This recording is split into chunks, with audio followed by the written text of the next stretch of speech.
Solusi dan juga resiko ketika kita gagal bayar atau telat bayar di aplikasi Kredivo terbaru. Oke, buat teman-teman yang saat ini masih gagal bayar atau telat bayar di Kredivo, mungkin teman-teman harus perhatikan beberapa hal ya, teman-teman, karena Kredivo ini memang sudah punya DC lapangan dan hampir tersebar di seluruh wilayah yang ada di Indonesia.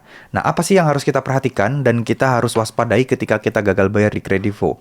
Yang pasti teman-teman harus mempersiapkan mental kalian, karena dengan mempersiapkan mental, pengetahuan, dan wawasan terkait resiko-resiko yang ada, teman-teman setidaknya nanti akan lebih enak dalam menghadapi setiap penagihan-penagihan yang ada.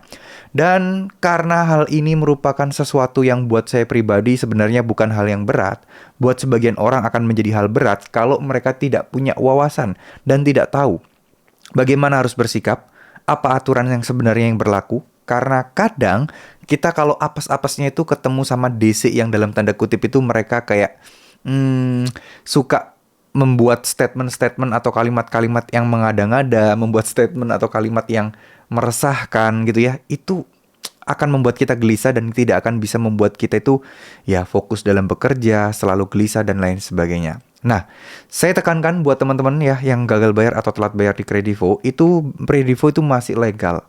Mereka tidak akan bisa menyita barang kalian, membuat kalian dipenjara, menyakiti kalian. Itu mereka nggak akan bisa. Mereka hanya datang untuk menagih aja. Nah, buat orang-orang yang tidak tahu, pasti akan merasa kayak terintimidasi gitu ya. Wah, deg-degan, panik, stres, dan lain sebagainya.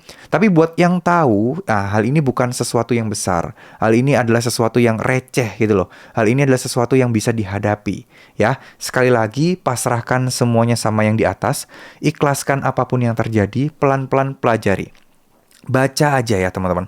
Kalian harus baca aturan-aturan OJK. Minimal surat edaran OJK nomor 19 tahun 2023. Teman-teman bisa googling aja, insya Allah aman.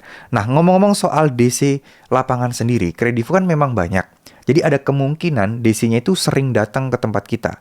Tapi ya tergantung lokasi kita. Kalau kita berada di lokasi yang kemungkinan banyak DC-nya, ya kemungkinan pasti akan ada yang datang dalam waktu cepat. Tapi kalau daerah yang kurang banyak, terus nominal kalian itu sedikit, ya banyak juga yang sampai sekarang ini belum didatengin DC lapangan. Jadi semuanya itu tergantung ya.